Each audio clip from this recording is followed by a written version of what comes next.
پیش ہے ہندی زبان میں اپڈیٹ۔ मोदी शासन ने कश्मीरियों से जीवन के अधिकार सहित सब अधिकार छीन लिए हैं। कश्मीरियों के जीवन, सम्मान तथा स्वतंत्रता क्रूर भारतीय बलों की दया माया पर है।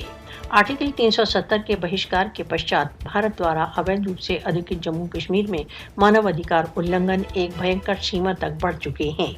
अवैध हत्याएं तथा नजरबंदियां व टॉर्चर भारत द्वारा अवैध रूप से अधिकृत जम्मू कश्मीर में दैनिक दिनचर्या का भाग बन चुके हैं। भारत द्वारा अवैध रूप से अधिकृत जम्मू कश्मीर में राजनीतिक विरोध का गला काले कानूनों द्वारा घोंट रहा है। भारत द्वारा अवैध रूप से अधिकृत जम्मू कश्मीर में अब पत्रकारों तथा मानव अधिकार कारकुनों पर आक्रमण एक सामान्य बात है। भारत द्वारा अवैध रूप से अधिकृत जम्मू कश्मीर में पत्रकार, मानव अधिकार संरक्षकों को आतंकवाद विरोधी कानूनों का प्रयोग कर आतंकित किया जाता है।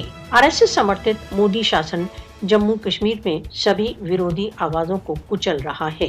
भारत द्वारा अवैध रूप से अधिकृत जम्मू कश्मीर में भय तथा आतंक के वातावरण में प्रत्येक कश्मीरी घुटन अनुभव कर रहा है। भारत द्वारा अवैध रूप से अधिकृत जम्मू कश्मीर में भारत द्वारा कश्मीरियों का जीवन नरक बना दिया गया है। मोदी तथा उसके पिट्ठुओं को कश्मीरियों के प्रत्येक अधिकार को कुचलने के लिए दंडित किया जाना चाहिए। भारत द्वारा अवैध रूप से अधिकृत कश्मीर के प्रति सार्वभौमिक मौन केवल मोदी को अपनी व्यवस्थित विरोधी कार्रवाइयों की ओर और अधिक प्रोत्साहित कर रहा है।